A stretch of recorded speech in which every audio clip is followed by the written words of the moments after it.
So I've never been in a serious relationship, but I have had so many breakups this year. Let me explain. I've been solo traveling the world for 8 months now. I'm in Sri Lanka. I'm experiencing heartbreak right now. And it's not the typical romantic, we are boyfriend and girlfriend type of heartbreak. When you're traveling, a lot of the time you meet people and you connect really deeply, but it's very fleeting. I usually love that. I love meeting people. But when I got to Sri Lanka a month ago, I was very burned out of it. I was really craving being around people who know me, having a person who just really saw me, someone I could have inside jokes with. Nobody cares. Hey guys, so in this video I just wanted to talk about the fact that I haven't had a boyfriend in several years, ever since I was basically skinny, which was back in 2021. I was engaged. Ever since I gained weight and I became my size, which you can see on my page, my full body, I haven't had not one man ever approach me or ask me for a date. Not even once. In the past, since 2021, I tried dating apps for a little bit. I mean, yes, they do, on dating apps, they do ask you for dates. Like they'll say that, but most of the time it's just like to come over to their house, or they actually come over to my house, and basically because they want to have sex. And it's never about dating someone that is my size. It's always about, okay, well, she's really big, can't really date her. But sometimes guys will ask like me out on a date as a formality to sleep with me. So once I realized that as a woman, I completely stopped engaging with men. I personally can't. I mean, I know that dating apps are already difficult for skinny women, but for me, it's impossible. I can't do dating apps ever, because it's going to be basically, if you're a skinny woman watching this, for me, it's going to be about 20 times worse than it is for you, because with me, they'll really view me as a sexual object and nothing but, because of my body size. I'm not girlfriend material for anyone, basically, because of my body size.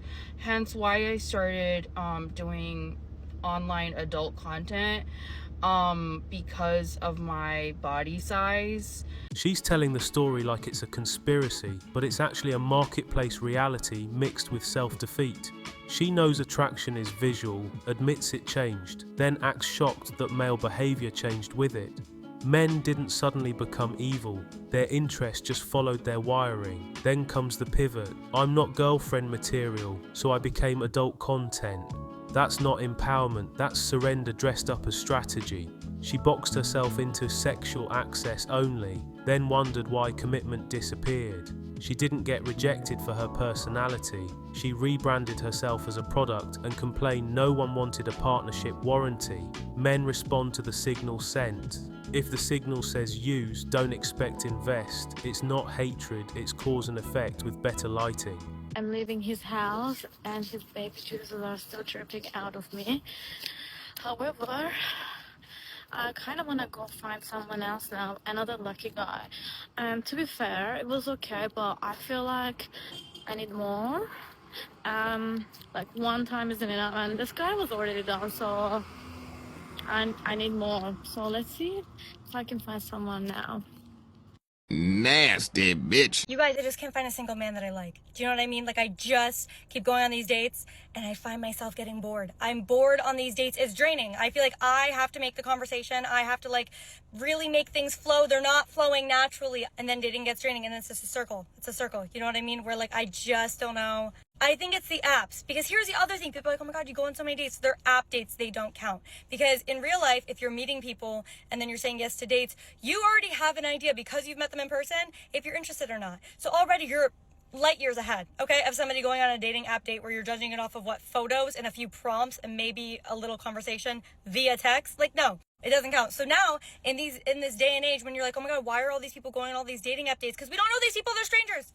They're strangers. This isn't like a date that a guy asked me on that I knew in real life and like already had a little bit of a crush on. Okay, that's why people have more luck when they actually date in real life. The problem is everyone's antisocial these days. No one's meeting in person. So if no one's meeting in person, everyone's meeting online. We're all just going on 1,000 dates and not meeting a single person we like. Or at least I'm not meeting a single person I like. And maybe, you know, you could be like, Renee, you're the problem. Maybe I am. Maybe I am, but I still want to date a man I like. I'm so sorry. She's bored, not because the men are boring, but because novelty addiction fried her attention span. When you've swiped through hundreds of faces, nobody feels special. Everyone feels replaceable. Dopamine's gone, curiosity's dead, and now every date feels like unpaid customer service. She says she's carrying the conversation, but what she really means is she's interviewing men to entertain her. If he doesn't sparkle in 5 minutes, she mentally swipes left across the table. Apps trained her to expect instant chemistry, instant excitement, instant validation. Real connection doesn't hit like that. It builds slowly, quietly, and that feels like boredom to someone addicted to stimulation. She almost lands on the truth at the end. Maybe I'm the problem. Yeah. Not because she wants standards, but because she wants fireworks without friction, depth without patience, and connection without curiosity. She's not picky, she's overstimulated. Okay, so we're overdue on a marketplace date update. If you're new here, I slid in someone's DMs because of marketplace, and I have no regrets. But on to the next. Let's just say I am really, really, really, really proud of myself. 1, for putting myself out there. I have never slid in someone's DMs, ever. 2, I am proud of myself for asking the hard questions early on. Yeah, I told you guys, I asked about his divorce. I asked about therapy, family dynamic. Are you close to your mom? Are you close to your dad? What have you learned since your divorce? What are your vices? And let's just say, we're no longer seeing each other.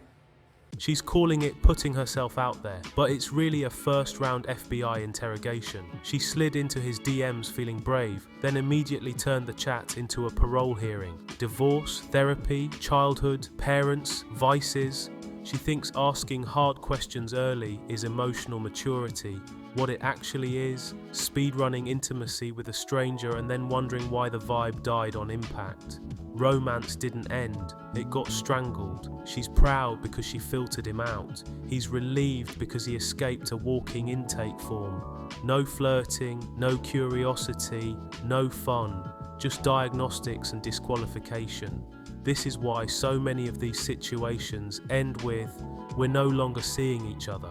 She's not dating, she's auditing, and nothing kills attraction faster than being treated like a broken appliance that needs explaining. Okay, I know it's frowned upon, but can we actually take a second to think about how cool it is that women can literally just and get a promotion? Like, that's all they have to do sometimes. I find that genuinely outstanding,